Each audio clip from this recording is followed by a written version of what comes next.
Hey everybody, it's Old School Nerd. We have a very unique situation today. We have two videos. One is a sit-down chat. The next one is going to be a reaction. But they're in reverse order. Let me explain.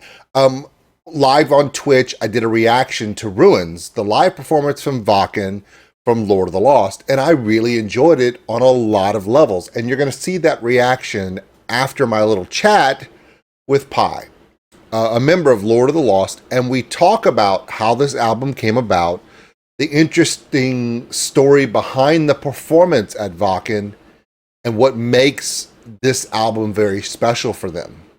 And after this conversation with him, I think about the reaction we made, and it makes so much sense, and now I have to buy this album. Only way to explain it better was to let Pi do it himself, so this is my conversation with Pi from Lord of the Lost.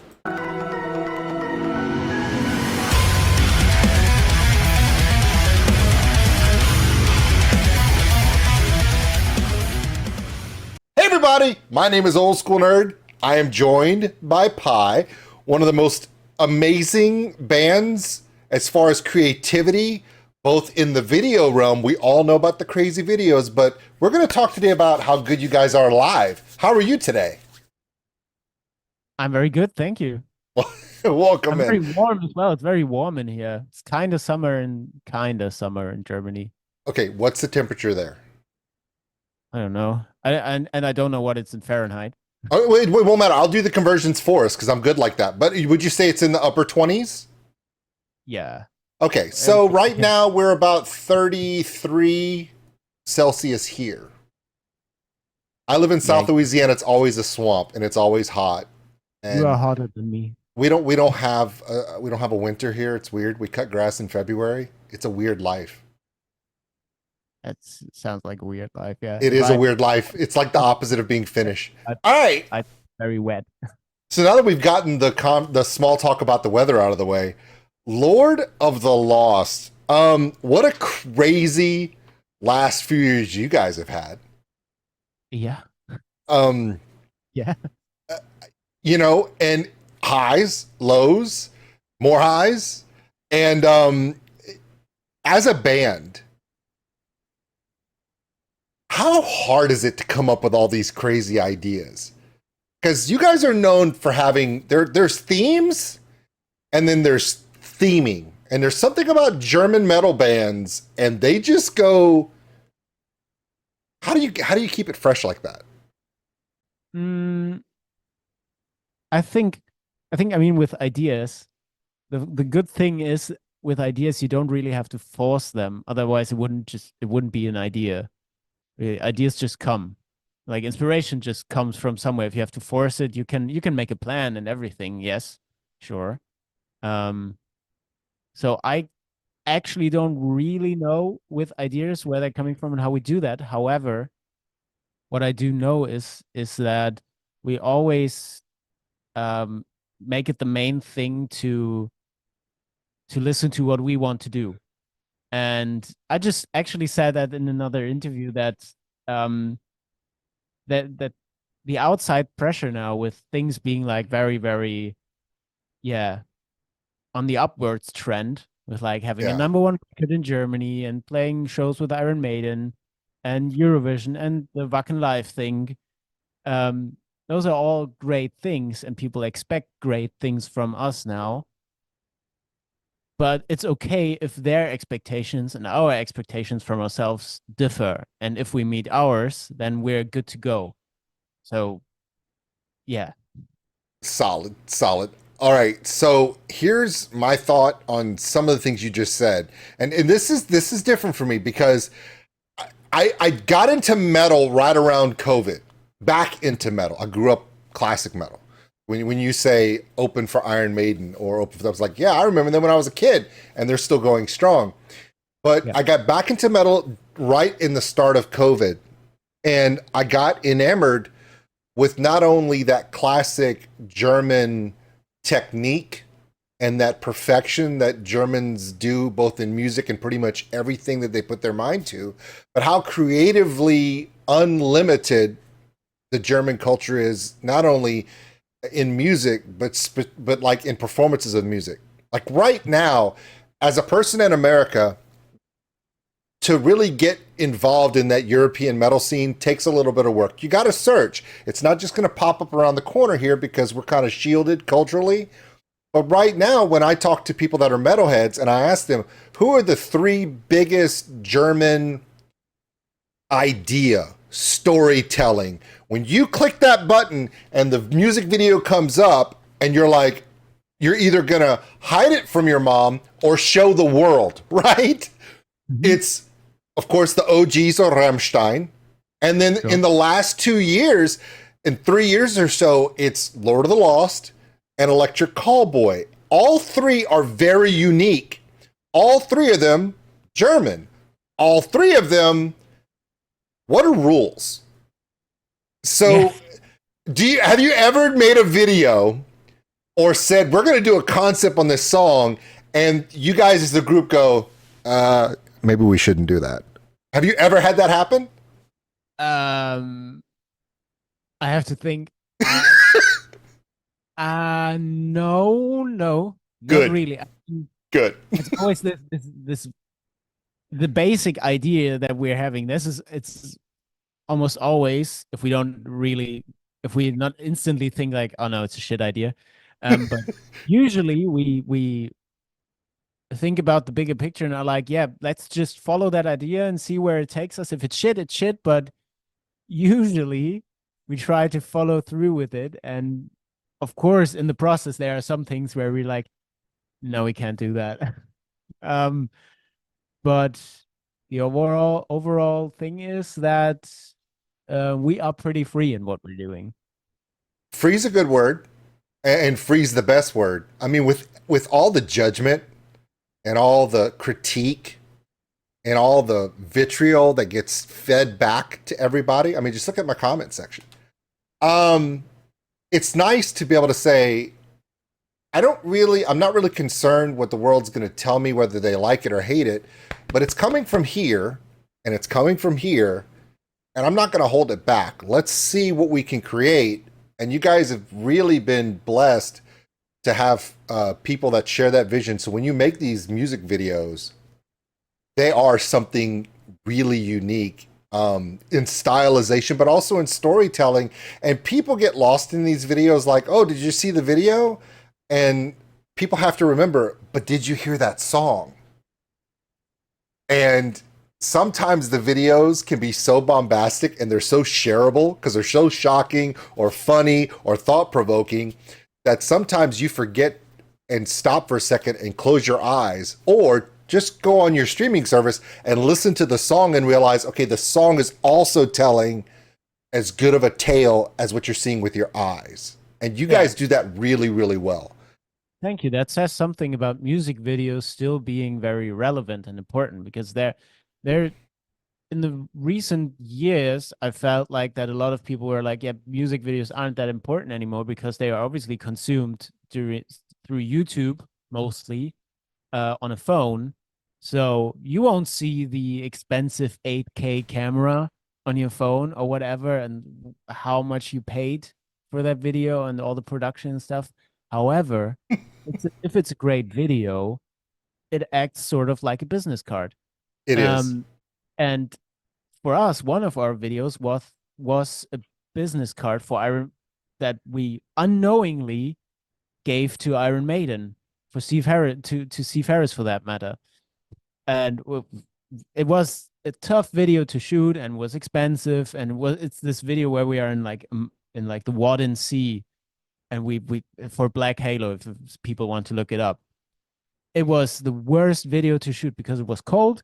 It was we were um we had to focus on the tide because we could only shoot when the water is going away, and when it's coming, if it's too high, we have to get out Oh, of the water. So we had to get up very early and then in the evening drive back to the shooting scene and recreate what we were doing.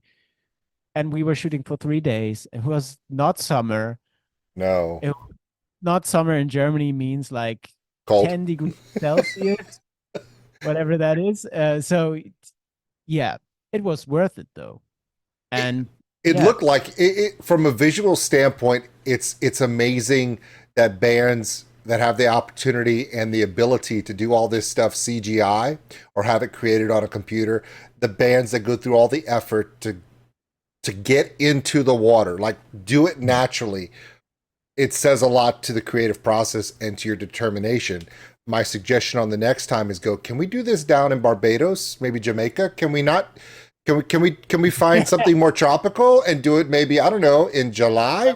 But it's never that easy. It's never that easy. Speaking of not being that easy, we've talked about the videos. The reason why we're having this conversation right now Yeah. is a little show you guys were in last year, after a little tour that you guys were in last year, and a little live album is coming out August the 2nd. Tell me a little bit about the story, that because it's kind of a crazy story. You guys just come off a tour that sets you guys up all this craziness that you've endured over the last 3 years, and you get to do your first main stage performance in a tiny little music festival somewhere in Germany no one's ever heard of. Can you tell us that story? Sure, I will tell you the fairy tale Yes. of the past 2 years.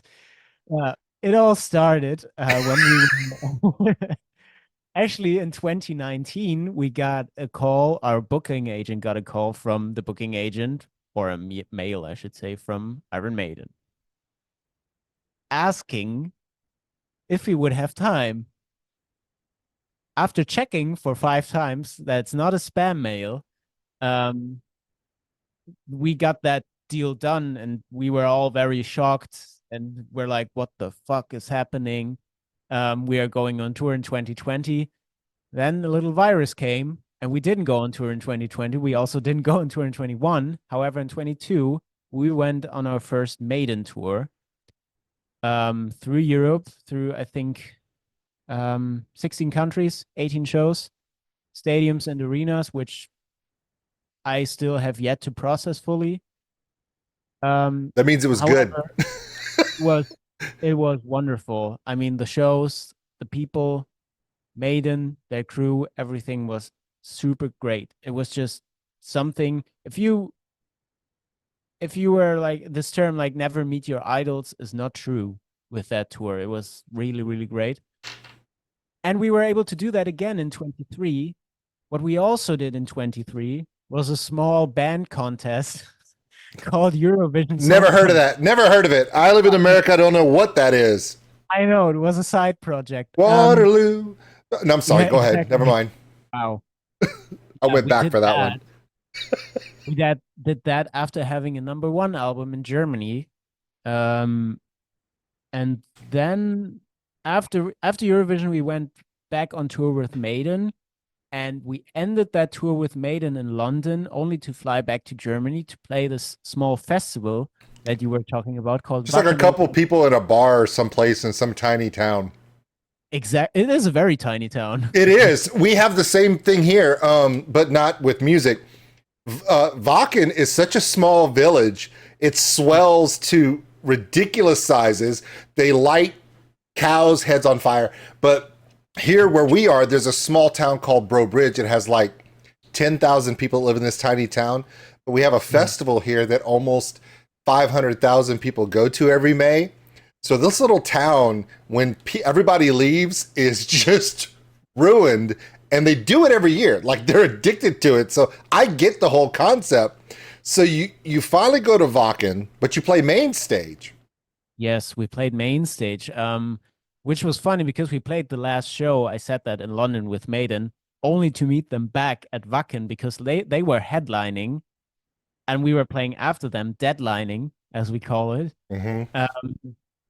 And it was so cool only to see them again, and playing this show at night at Wacken was like the perfect ending to 6 months of madness that year, with Eurovision and whatnot, and Maiden, and touring South America as well. It was a lot. And for that Wacken show, yeah, we, how do you say, put it on a disc, and you are able to see it forever. as a disc hold up. We made a live album out of it. Yes, you did. And we just said that it comes out in August. Now, I did a reaction to Ruins from that performance. And it actually plays on YouTube and premieres on YouTube before this interview, by the way, which makes sense. I should do that. It's called Good Timing and Production. My favorite part of that show was the connection between the band and the crowd. You guys are known worldwide for the videos, infamously well known for your amazing videos. I have two things that are on my bucket list. Number one is I have to go to Wacken before I die. And number two, I need to go to Wacken twice before I die. That's my two things. And when I saw you guys on that stage in that video, and I'm like, they had this entire crowd in the palm of their hands. Now, granted, I know it is a German crowd, and I think you guys are, from that country, maybe. But there was a crowd interaction that I really said during my reaction before, and I want to make sure you hear me say this in case you didn't see it, because I haven't posted it yet, is that all these people may know this band for the videos, but that live performance and the way all of you had everyone in the palm of your hand, it reminded me of a little band from England, which was really big in the 70s and 80s. Because there was a Queen vibe there. Oh wow! Where the crowd it was kind of like I likened it to kind of like Rammstein, but less fire, but more musical, and there was a passion there that was connectable personally to the crowd. And you can go out there and you can put a wall of sound. And you could do the circle pits and the wall of death, and you can make people go nuts. But can you make people stop, look, connect, and make them feel like they are part of that moment? That's a personal thing. Very few people could do it, and Freddie Mercury was the best of all time at it. And no one's going to dispute that he was the best at putting every single person in that crowd right there. And they all felt personally connected with him. Y'all did that in that video, and I was like, and I had to actually put a disclaimer. I'm not saying they're Queen. I'm not saying that. But to do that with a crowd, and like you're telling me now, to deadline after, when everyone's exhausted from a day of music, to actually have that, how do you equate that experience? How did that make y'all feel to have the crowd react like that after a full day? Yeah, I really am not nervous anymore before shows, usually. However, when you play in Wacken and you are going on stage at like midnight on a Saturday, so second to last day for that festival, which was filled with rain and mud and very exhausting for everyone. And Maiden played what Runa played that night, so people have seen everything. They have seen everything. They've seen Iron Maiden, and they've had this folk journey into the extent of the soul and mind with that one. Yeah. You're talking about two polar opposites, but yet they must have been emotionally gutted by the time you guys got out there. Yeah, and then came us, and we were like, let's see what happens. Let's see if they're still here. You go out there. And during the intro, the production manager of Maiden came to us, even though he was already done working. He could have gone to Hamburg already to his hotel. However, he came to us and was like, "Why are you not on stage yet?" And we were like, "Yeah, we still have 1 minute." And I was like, "Oh, okay. Get the hell out there." Yeah, he was like, "Oh, okay." He stood next to us, and what he used to do on the Maiden tours, he was always standing next to us at the start of our show and was getting his flashlight out and lighting us the way on stage. Yeah. That's what he did. And he did that as well at Wacken. That's cool.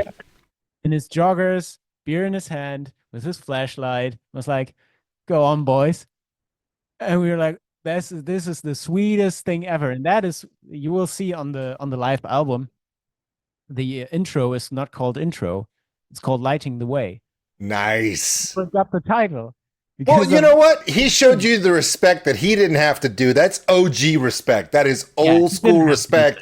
And then how do you not give him that little thanks for all those exactly. times you made sure we didn't trip over the boxes and kill ourselves going on Exactly. It was stage? so nice. And then going out there and seeing like, I don't know, thousands and thousands of people still there for you for whatever reason.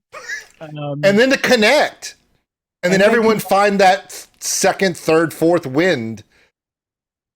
It was fucking crazy to experience that.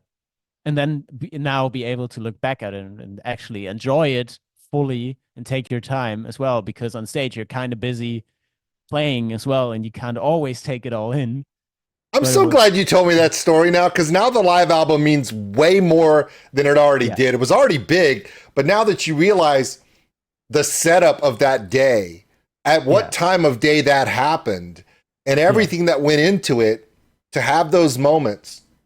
Yeah. Okay, so now everybody, okay, August 2nd, you might as well pre-order now if you haven't already done so. Is there anything you want to share with everybody before we end this? Because our time went away super fast. Super fast. Sure. I mean, you already said pre-order the album. However, I would like to see people in front of the stage as well when we are touring the US in September. We are touring the US from, I think, the 13th of September until the 28th. 12 shows, 10 US shows, 2 Canada shows. And I'd love people to come and talk to them and meet them and play for them. I did drop the ball on that one. That was my bad. So let me correct that. Everyone, go to the description below. I have all of Lord of the Lost information, including the US tour, all the dates, where you can get your tickets, pre-order the album. All that stuff is already there. But yeah, I usually don't forget about touring, but we got lost in that Wacken story, and I was just like, you know. You're good. That story is really, that's tripping me out. Because now that you've told me the backstory of that, I'm just like, it's even more epic of a reaction from that crowd. Everybody, this is Pi. He's in this little band that does little shows in little towns of Germany. Actually, you guys are some of the most bombastic performers. Artists, I mean, you look at the videos you guys have put out in the last year and a half, and every thumbnail is like, what's about to happen? And then some of them are very subdued, and I'm like, these guys have a range. It's literally a rainbow. Sometimes it's very bright. Sometimes it's neon. Sometimes it's black and gray. And I'm like, you never know what you're going to get when you press play. And I'm excited about the live album because after doing that one reaction to Ruins, I'm like, I got to see the rest of this. So I thank you for your time. And I appreciate you so much. And with that, everyone, this is Pi from Lord of the Lost. We'll see you later. Thanks for watching, everybody. And if you enjoyed this video, give us a like. It really helps the channel grow. Also, if you want to subscribe, right over there. A big thank you to all my Patreons out there for everything you do. And if you want more content like this, check them out above. Remember, love one another, take care of each other. We're all stuck on this mud ball together. We'll see you later.